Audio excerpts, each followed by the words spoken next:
ใจไว้ยังบ่ได้เรียนหนังสือพี่น้องเลยก็เลยว่ายังบ่ทันฮู้เนาะอายุยังน้อยยังบ่ได้ไปโรงเรียนมีมอนนะอยู่น่าจะนอนอยู่ประมาณ3คนหา4คนพี่น้องเลยเนาะปานชาวโสด อันนี้คือเพิ่นสาบโทรศัพท์นะพี่น้องเห็นบ่เพิ่นจะใช้โซลาร์เซลล์นี่ตาก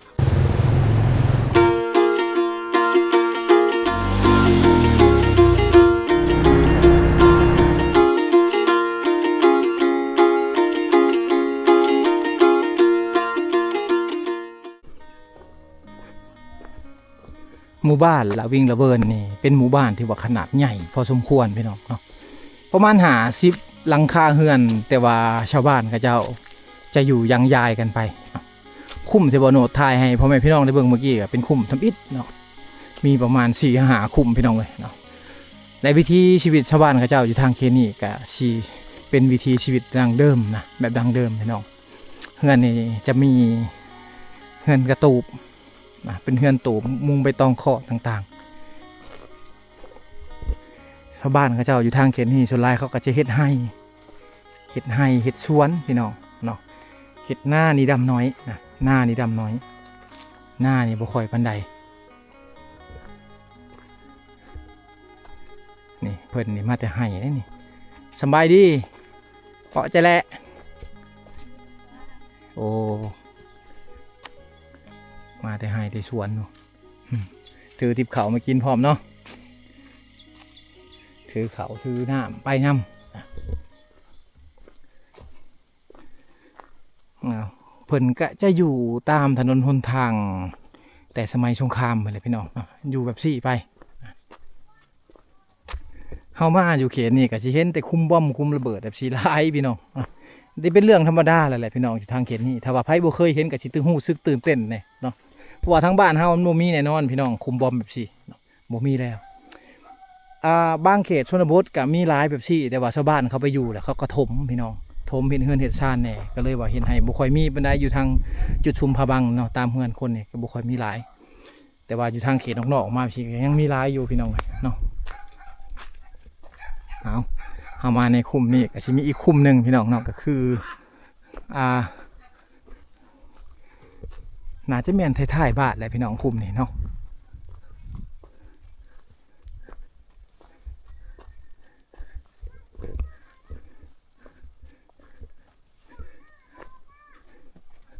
โอ้เฮือนซานเพิ่นเป็นเฮือนทรงแบบดั้งเดิมเลยพี่น้องเนาะเฮือนทรงแบบดั้งเดิม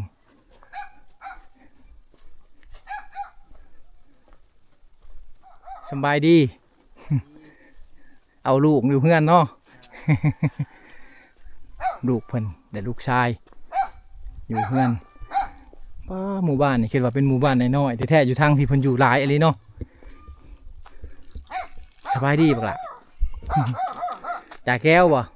เพิ่นเอาหายเลยแก้วไอคูหายแก้วไอคูเอาหายแล้วจักปีเลยนี่บ่ฮอดปีโอ้7-8 เดือน7-8 เดือนอยู่น้ำพอเพิ่นอยู่ข้างในเลิกอะไรอันนี้นะสวนสิเข้ามาได้ถ้าช่วงฝนนี่ออกไปบ่ได้เลยเนาะอยู่แต่บ้านเนาะถ้าช่วงแรงบางทียังออกไปเซโปนได้เลยอันนี้เฮือนซานเพิ่นอันนี้เฮือนเป็นเฮือนไม้แน่อันนี้เฮือนเพิ่นเฮ็ดไม้อันนี้เฮือนไม้แต่เมื่อก่อนในเฮือนซานเพิ่นนี่จะเป็นเฮือนแบบนี้เป็นบ่เฮือนแบบนี้เลยแต่สมัยก่อนเฮือนซานเพิ่นอยู่ทางเขตนี่จะเป็นเฮือนแบบนี้พี่น้องอันนี้คือเฮือนทรงเก่าทรงเดิมของคนอยู่ในเขตละวิ่งละเวินพี่น้องเนาะก็ยังเห็นอยู่พี่น้องแต่ว่าอีก10 ปีข้างหน้าไปนี่จะบ่มีแล้วเด้อเฮือนแบบนี้บ่โนคิดว่าจะบ่มีแล้วมันจะเปรเพไปตามกาลเวลาและก็ชาวบ้านเขาจะบ่ได้เฮ็ดแบบนี้แล้วเขาจะเฮ็ดเป็นเฮือนไม้มุงสังกะสีมุงใบตองบ่แม่นมุงใบตองขอมมุงสังกะสีมุงกระเบื้องพี่น้องเนาะมุงกระเบื้องตอนหน้าไปนะมันจะบ่มีแล้วแต่ว่ามาในปัจจุบันนี่ก็ยังมีอยู่มีพอได้ถ่ายทำให้พ่อแม่พี่น้องได้เบิ่งอยู่พี่น้องเลยเนาะก็คือเฮือนหลังนี้บรรยากาศดีขนาดเลย ถ้าว่าเฮ็ดเป็นโฮมสเตย์เนาะหับเอานักท่องเที่ยวมาลินมาเที่ยวแล้วเฮ็ดเป็นโฮมสเตย์แบบสี่พี่น้องเฮ็ดเฮือนแบบนี้ให้นักท่องเที่ยวลินก็คักไปอีกแบบเลยพี่น้องเลยเนาะคักไปอีกแบบบ่หนูคิดว่าจังซั่น อันนี้เป็นชานเพิ่นโอ้เพิ่นสากใส่ไฟแผงโซลาร์เซลล์นะแผงใหญ่ๆเลย อ้หม้อต้มอันนี้เพิ่นเฮ็ดมาจากอันนั้นได้มาจากอาวุธสงครามพี่น้องเนาะแต่สมัยก่อนหม้อต้มนี่อลูมิเนียมบ่เนาะมันจะเฮ็ดมาจากโยมนะพี่น้อง จุดนี้ก็สิเป็นจุดที่ว่าชาวบ้านเขาจะตำเข่าอยู่นี่นี่วางนี่คือวางเพิ่นตำเข่าพี่น้องเนาะอยู่ทางเขตนี่จะบ่มีโรงสีเลยพี่น้องจะบ่มีโรงสีส่วนหลายก็สิใช้เครื่องชีโบราณแบบนี้แหละก็คือการตำเข่านี่แหละพี่น้องเลยเนาะส่วนหลายเฮือนซานกับเจ้าก็สิเป็นใบตองข้อทั้งหมดพี่น้องอันนี้คือคอกแบ่เพิ่นคอกแบ่คอกไก่ต่างๆเขาจะเฮ็ดแบบนี้ผ้าไหมจะเป็นผ้าไหมไม่พุ่งไม่พางพี่น้องเนาะมุงหลังคาเนี่ยจะเป็นใบตองข้อถ้าว่าอยู่ไทยเป็นห้องใบปอบ่พี่น้องแม่นบ่เนาะถ้าแม่นหรือว่าห้องอะไรก็คอมเมนต์บ่โนดเด้อพี่น้องเนาะอยู่ทางบ้านบ่โนดยังมีหลายอยู่วิถีชีวิตชนเผ่าแบบนี้หรือว่าแบบดั้งเดิมแบบนี้ยังมีหลายพี่น้องแต่ว่าอยู่ฝั่งไทยนี่ทางเขตเหนือยังมีบ่พี่น้องแบบนี้ก็คอมเมนต์บ่โนดแน่เนาะแต่ว่าบ้านบ่โนดนี่ยังมีหลายพี่น้องเลยเนาะอยู่ทางเขตนี้ก็เฮ็ดเกี่ยวกับการกสิกรรมนะเกี่ยวกับการกสิกรรมต่างๆเลยการเลี้ยงสัตว์เลี้ยงต่างๆสัตว์เศรษฐกิจต่างๆพี่น้องเนาะเลี้ยงแล้วก็ขี่มันเนาะขี่งัวขี่แบ่ต่างๆเพิ่นก็เอาไว้นี่วันหอดเวลาฤดูที่ว่าเพิ่นจะใส่ปุ๋ยให้หน้าเพิ่นก็เอาขี่งัวขี่แบ่ไปใส่พี่น้องเลยเนาะตามบริเวณนี่ก็จะเป็นเฮือนของชาวบ้านเขาเจ้าที่ว่าเขามาอยู่ใหม่นะออกมาอยู่ใหม่พี่น้องก็สิเป็นแบบนี้เนาะเงินซานเขาเจ้ากะสิลังบ่ใหญ่พี่น้องอยู่ตามธรรมชาติบ่มีไฟฟ้าบ่มีน้ำประปาบ่มีสัญญาณโทรศัพท์ส่วนหลายเขาก็ใช้ไฟโซลาร์เซลล์ต่อใส่หม้อไฟนะหม้อไฟรถใหญ่พี่น้องเนาะกะสิใช้ได้ดนน่าจะได้หมดคืนพี่น้องเอ้ยเนาะอันนี้คือการพึ่งพาธรรมชาติแบบ100%เลยถ้าเขามาอยู่ในพี่บ่ฮู้จักเงินขึ้นเงินลงบ่ฮู้จักราคาค่ำเท่าไรบ่ฮู้จักราคาน้ำมันเท่าไรพี่น้องเขาก็บ่ได้ดิ้นรนขนาดนั้นคือคนในเมืองเฮานะเขาฮู้แต่ว่ามื้อนี้เขาสิกินหยังเนาะเขาสิกินหยังเฮ็ดแนวใดจึงได้ของอยู่ของกินส่วนหลายเขาก็ไปไร่ไปสวนไปป่าต่างๆไปแหละพี่น้องเอ้ยเนาะเขาบ่ได้เข้าตลาดคือเฮานี่ก็สิกินหยังต่างๆก็ลงตลาดต้องได้ซื้อเอาต้องเป็นเงินเป็นคำต่างๆเนาะขายแรงงานให้ครับโฮงจักโครงงานพี่น้องแต่ว่าทางนี้นี่เขาจะเฮ็ดปลูกฝังเองเลี้ยงสัตว์เองนะแล้วก็ค้าขายเองเป็นเงินของตัวเองของอยู่ของกินเขานี่ก็บ่ยากแหละตามหัวไห่ไปนาตามป่าตามดงก็เป็นของอยู่ของกินเขาเต็มหมดเลยพี่น้องเนาะเขาจะบ่ได้เข้าตลาดเขาจะบ่ได้ซื้อคือเฮาเข้ามาในช่วงนี้กิจกรรมของชาวบ้านเขาเจ้าก็บ่มีหยังหลายเด้อพี่น้องเนาะเข้ามาช่วง3 โมงจะบ่มีกิจกรรมอย่างไรตามเขากับบ่เห็นพี่น้องเลยตกมาประมาณ4 โมง5 โมงหรือว่าอีกจักน้อยเนาะชาวบ้านเขาจะตามเขากันนะเฮือนชานอยู่ทางเขตนี้ก็คือเห็นแหละเป็นเฮือนชนเผ่าแบบดั้งเดิมแบบนี้พี่น้องอันนี้คือเฮือนดั้งเดิมของคนในชนเผ่าเป็นเฮือนมุงใบตองข้อนะฟ้าเฮือนก็เห็ดมาด้วยฟ้ากระแตะพี่น้องคือเฮือนหรือค้างเฮือนต่างๆนี่ก็สิเป็นไม้มาจากหัวจากสวนพี่น้องเลยเนาะคือเฮือนเพิ่นนี่จะเป็นคือไม้เนื้อแข็งเลยพี่น้องเนาะใช้ได้ตลอดปีเลยหรือว่าหลายปีเติบพี่น้องเขาจะบ่ได้ใช้ตะปูตอกนะเขาจะเห็ดเป็นหลอกนี่เอานี่คือภูมิปัญญาของชาวบ้านเขาจะอยู่ในเขตผู้ดอยต้องพันเปลี่ยนถ้าว่าบ่มีเหล็กตะปูคือในเมืองเขาก็ต้องเห็ดแบบซีเอาพี่น้องเนาะอันนี้จะคือหวา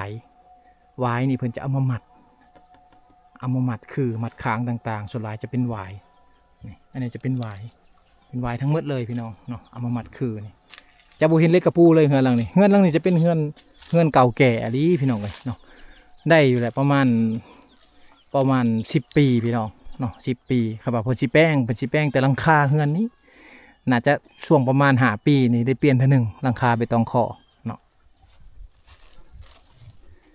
อันนี้ส่วนร้ายจะเป็นคอกแบ่พี่น้องคอกแบ่คอกไก่เนาะจะเป็นแบบนี้คอกแบ่คอกไก่กับเจ้า คลาสสิกแห้งเลยพี่น้องเลยเนาะอันเป็นคอกไก่เนี่ยแอมหัวไว้แบบซี่หัวนี่ไม่พางไม่พุ่งนะเขาจะเอามาแอมไว้จะเอาตอกมัด หรือว่าเอาไม้ไผ่มัดอีกเทื่อนึงเนาะจะบ่ได้ใส่เหล็กกระปูคือบ้านเฮาผู้มีเงินเนี่ยก็สิซื้อตะนางมาอ้อมผู้บ่มีเงินก็สิใช้ไม้แบบซี่แหละพี่น้องเอ้ยเนาะอันนี้คือไม้พุ่งไม้พางนะขอกไก่แบบคลาสสิกพี่น้องเนาะเอาใบตองข้อและมามุงเนาะส่วนหลายก็เป็นใบตองข้อพี่น้องอันนี้บ่มีทุนจักดีพี่น้องใช้แต่แรงงานอย่างเดียวเลยนะบ่มีทุนเลยนะไม้ต่างๆเอามาแต่หัวแต่สวนบ่ว่าจะเป็นไม้แป้นก็คือกันเลื่อยแล้วก็เอามาไว้หัวไปสวนพี่น้องเลยเนาะใส่ทุนน้อยๆก็มีสิใส่ครับบ่มีทุนหลายขอกแบะเพิ่นโอ้แบบคลาสสิกเลยนะ อันนี้คือคุ้มระเบิดคุ้มบอมมากใหญ่ๆเลยพี่น้องเนาะ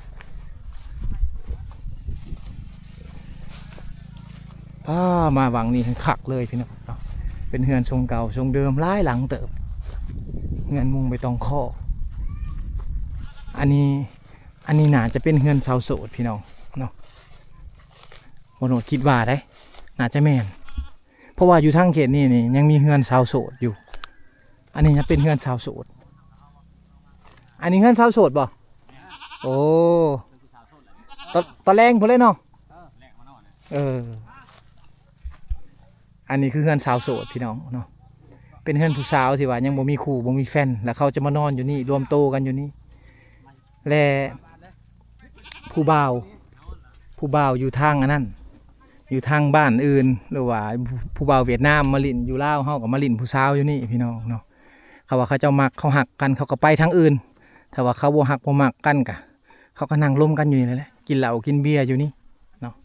ซื้อเหล้าซื้อเบียร์มาตอนผู้สาวได้คู่มือนี่แต่ก่อนน่าจะเป็นเหล้าขาวแต่ปัจจุบันนี่ก็สิเป็นเบียร์แหละเป็นน้ำหวานเป็นขนมต่างๆนะมาลมผู้สาวอันนี้คือบ้านสาวโสดพี่น้องเงินสาวโสดอันนี้คือวัฒนธรรมของเขาเด้อพี่น้องวัฒนธรรมของเขาข้างในเฮือนเขาโอ้จะมีผ้าห่มมีหมอนนะอยู่ดิน่าจะนอนอยู่ประมาณ3 คน4 คนพี่น้องเลยเนาะบ้านชาวโสด โอ้เฮือนชาติเขาจะแบบดังเดิมเลยพี่น้องเลยเนาะทวิตบโนดว่าบ้านเขาจะน้อยๆนะ50 หลังคาเฮือนเหมือนเขาเจ้าอยู่แบบซี่เลยพี่น้องอยู่ยังยายกันไปแบบนี้เนาะจะเป็นเฮือนทรงเก่าทรงเดิมส่วนหลายเฮามาในวางนี่คุ้มนี่แม่นเป็นเฮือนทรงเก่าทั้งหมดเลยพี่น้องเอ้ยเนาะเป็นเฮือนทรงเก่าทั้งหมดเลยนี่เฮือนมุงไม่ต้องขอพากระแตะแบบซี่เลยนะเพิ่นก็เลี้ยงหมูเต็มกองตารางเฮือนเลยนะอันนี้คือสัตว์เลี้ยงเพิ่นหรือว่าสัตว์ที่ว่าเขาเลี้ยงไว้ขายแน่เอาไว้เฮ็ดฮีทแน่พี่น้องเนาะสัตว์เลี้ยงก็จะอยู่ทางเขตนี้นี่เป็นสัตว์เลี้ยงเพิ่นโอ้ตามเฮือนตามชานี่มีแต่สัตว์เลี้ยงของเพิ่นทั้งหมดเลยสบายดีโอ้ทางนี้เพิ่นสูบหืดอันนี้คือหืดคือใบยาสูบเพิ่นเขาจะบ่ได้ซื้อยาสูบสำเร็จรูปคือแบบเฮามาสูบนะเขาจะใส่หืดแบบซี่สูบพี่น้องสบายดีเขาขึ้นไปในเด้อใส่โซล่าเซลล์บ่ใส่โซล่าเซลล์โอ้ไฟตากแดดอันนี้คือเพิ่นสาบโทรศัพท์นะพี่น้องเห็นบ่เพิ่นจะใส่โซล่าเซลล์นี่ตากแดดอยู่เทิงพูนแล้วก็มาสากใส่หม้อไฟเพิ่นโอ้สัญญาณมีบ่สัญญาณเน็ตมีบ่สัญญาณเวียดแล้วอยู่พ้นโอ้อยู่ภูสัญญาณเวียดต้องไปภูอย่างเดียวเลยทางนี้ขึ้นภูเนาะเอาเพิ่นบ่มีไฟฟ้าได้เพิ่นจะต้องใส่พลังงานแสงอาทิตย์หรือว่าโซลาร์เซลล์พี่น้องเอ้ยเนาะมาใส่หม้อแป้งขึ้นมานะหม้อแป้งมาเป็นหม้อไฟนี่ขึ้นมาแล้วก็เสียบฉากอะไรปกติพี่น้องเนาะอันนี้คือวิธีใช้บ้านกับเจ้าอยู่ในเขตชนบทที่ว่าบ่มีไฟฟ้าบ่มีสัญญาณโทรศัพท์ถ้าว่าจากโทรศัพท์ก็พุ่นแหละขึ้นหัวผู้พุ่นแหละพี่น้องเลยจึงจะได้โทรหาพี่น้องหรือว่าสื่อสารโลกภายนอกนะเอาเดี๋ยวย่างวนๆก่อนพี่น้องเนาะเบิ่งบรรยากาศยามประมาณ16 นาฬิกาอยู่ที่หมู่บ้านลึกลับเนาะหมู่บ้านลึกลับหมู่บ้านหนึ่งอยู่ในเขตเมืองเซโปนแขวงสวรรณเขตเฮาก็คือบ้านละวิ่งละเบิดนั่นเองพี่น้องโอ้มาคราวนี้นี่บ้านเขาเจ้าใหญ่ขึ้นกว่าเก่าเฮือนซ่านกะ ปรับเปลี่ยนไปตามกาลเวลาพี่น้องเนาะจะเป็นเฮือนใหม่ทั้งหมดแหละบัดเนาะถึงว่าจะอยู่ในเขตผู้ดอยแต่ว่าทางเขตนี้เขาก็หันเปลี่ยนเลยเหตุการณ์กสิกรรมปลูกฝังต่างๆเนาะเพื่อว่าจะหาเงินมาเฮ็ดเฮือนเฮ็ดซ่านหลังใหม่ที่ว่ามั่นคงกว่า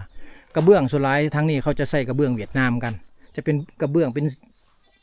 ขาวๆแบบสีพี่น้องจะบ่มีสีนะจะเป็นกระเบื้องแบบนี้เลยของชาวบ้านนะเจ้าเอาลงมาลุมๆนี่ก็สิเป็นเงินเป็นชานของชาวบ้านทั้งหมดเลยส่วนหลายเขาอยู่ใกล้ๆกันนี่ก็สิเป็นอันนั้นพี่น้องเนาะก็สิเป็นญาติพี่น้องกันนะอยู่ทางเขตญาติพี่น้องกันทั้งหมดเลยเขาอยู่ในนี่อยู่ใกล้ๆกันผู้ที่ว่าสร้างครอบครัวใหม่เขาก็อยู่ใกล้พ่อใกล้แม่เอาเมียมาแล้วก็มาอยู่นี่เนาะมาอยู่ใกล้พ่อใกล้แม่นั่นเองจะเป็นเฮือนใหม่แน่จะเป็นเฮือนมุงสังกะสีแน่มุงใบตองข้อแน่พี่น้องเนาะ สบายดี บันชวนญาติแล้ว ลูกหลานญาติแล้วญาติมาลูกจ่าแก้วมาแก้ว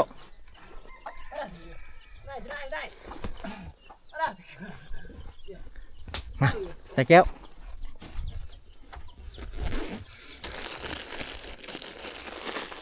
มากินขนมมาพี่เอาขนมไป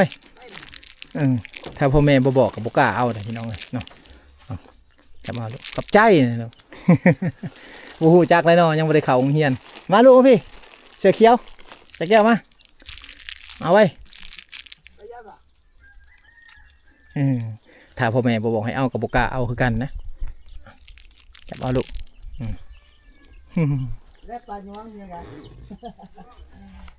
บอกล้าเอาอยู่ทางนี้ยังตำเข่าคือเก่าเนาะบ่มีไฟฟ้าจะใส่เครื่องตำเข่าแบบสี่พี่น้องเนาะอันนี้คือเครื่องตำเข่าเพิ่นนะนี่จะเป็นแบบนี้เลยเครื่องตำเข่าไม้ยังก็เจ้าเห็ดอันนี้ไม้ตำเข่านี่เขาบอกไม้ยังทางบ้านเจ้าฮะไม้ยังก่อนไม้กระโยยโอ้ขั้นบ่ไม้นี่ขั้นโอ้ไม้กระโยยพี่น้องอันนี้ใส่หลายปีแล้วนี่นะเนาะหลายปีแล้ว ใส่หลายปีเติบนี่แหละผู้เป็นลูกเป็นหลานนี่แหละผู้เป็นผู้ยิ่งนี่แหละจะได้ตำเนาะต้องได้เฮียนแล้วอายุ10 ปีนี่ได้เฮียนตำเขาตึบแต่ใส่พ่อใส่แม่พี่น้องเนาะ